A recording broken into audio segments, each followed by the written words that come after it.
MLA जानो मोनाबा दाय जागौमोन, मिनिस्टार जानो मोनाबा दाय जागौमोन, एमपी जानो मोनाबा दाय जागौमोन। प्रमद बर' आरो बिस्वजित दैमारी सारमोनाव सोंहैदो एनडिएफआ मानो राजखान्थि गोदान दानो सानदों? फिननाया बिसोरनावनो दं।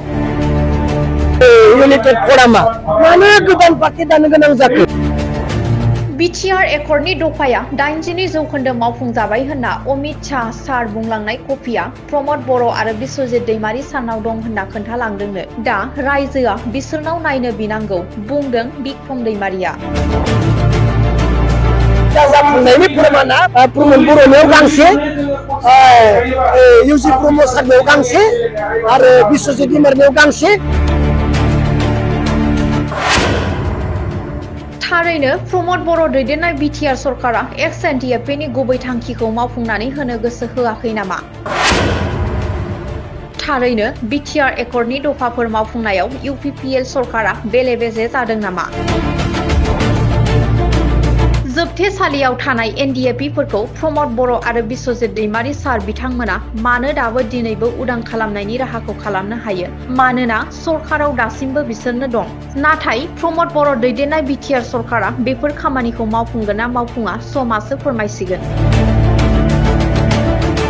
नोंथाङा सोंनाय बायदि दिनै गोदान पार्टी दानायनि मोनसे चर्चा सोलिबाय थादों आरो जोङो दा निउसाव नुदों अल्टारनेटिभ पार्टी अफ बड'लेण्ड होननाय मोनसे नुदों, भुलबो जानो हागौ। दा बे पार्टीखौ मानो दानो गोनां जादों? बिथाङा मा दुखु दं? बिटिआर एकर्ड जानायनि उनावबो मा दुखु जाखो?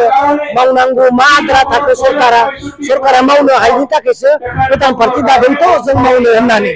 दा मानो थाखाय दादों बिनि उत्तरखौ मानगोनां बिस्वजित दैमारी बिथां आरो मानगोनां प्रमद बर' बिथांमोनानो हकमोन मिथिगौ। बिथांमोननियावनो सोंहैथां जे बिथांमोना मानो गोदान पार्टी दानो गोनां जाखो?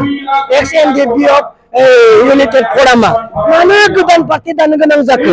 एक नम्बराव प्रमद बर' सार बिथाङा मिथिगोन, 2 नम्बराव जोंहा बिस्वजित दैमारी सारा मिथिगोन, 3 नम्बराव जोंहा दुलाराय बर' प्रेस आफादनि दैदेनगिरिफोरा मिथिगोन। नोंथांमोना थांनानै अफिस थांनानै सोंनिबा बांसिन मोजांसिन एन्सारखौ मोनगोन। जाहैबाय दिनै मावनांगौ गोबां दङ, एनडिएफनि समस्याखौथ' बुंना फोजोबनो हाया, दुखुआ दङ बिसोरा। अल्टारनेटिभ माबा मोनसे नांगौ जादों, बेनिखायनो अल्टारनेटिभ अफ बड'लेण्ड होननाय बिसोरो मोनसे राष्ट्रीय गठन दादों। दिनै उइथड्रखौ बिथांमोना उइथड्र खालामनो थाखायनो गोदान पार्टी दानो गोनां जादों। दिनै प्रमद बर'आ सीएम जाबाय, नों उइथड्र खालामदो। दिनै इउजि ब्रह्मआ मिनिस्टार जाबाय, नों स्टेटजों रायलायना उइथड्र खालामदो। दिनै दिल्लीयाव थानो थाखाय 2 एमपि दङ, रोंगोरा सार आरो जयन्त बसुमतारी सार। उइथड्र खालामदो। दिल्लीयावथ' नोंसोरो थांबाय, एमएलए दङ स्टेटआव, लरेन्स इस्लारि सार दङ आरो जोंहा गोबां इउपिपिएलनि एमएलएफोर दङ। उइथड्र खालामदो, सीएमजों रायलायदो, दिल्लीयाव रायलायदो, प्रमद बर' बिथाङा बुंदो उइथड्र खालामदो। नोंथ' सरकाराव फैबाय नालाय, सरकाराव फैयाबाथ' दाय जागौमोन, मन्त्रि जानो मोनाबा दाय जागौमोन, एमएलए जानो मोनाबा दाय जागौमोन, मिनिस्टार जानो मोनाबा दाय जागौमोन, एमपि जानो मोनाबा दाय जागौमोन। दिनै नोंसोरथ' गासैबो जाजोब्बाय। उइथड्र खालामदो, एनडिएफनि समस्याखौ सुफुंनानै होदो। एबसुनि प्रग्रामाव सोर फैखो? गृह मन्त्री नखर मन्त्री अमित शाह बिथाङा फैदों। बिथाङा 82% बिटिआर एकर्डआ जाफुंबाय होनना बुंना गालांबाय।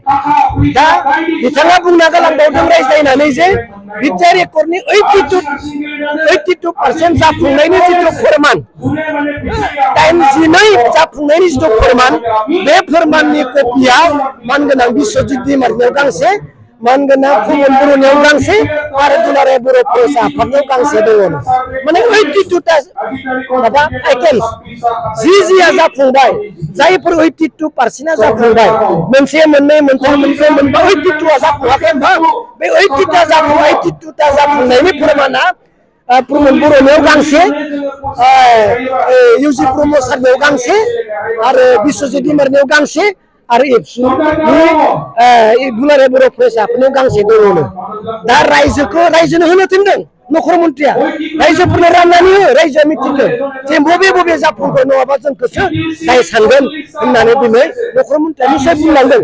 दा रायजोआ बिदो सोंदों, दुलाराय बर' प्रेस अफिसाव थां, 82% जाफुंनायनि लेखाखौ बि प्रमद बर' सारनियाव थां बिदो, इउजि ब्रह्म सारनियाव थांदो बिदो, माबा बिस्वजित दैमारी सारनियाव सोंदो, लेखाखौ नोंसोर मोनगोन।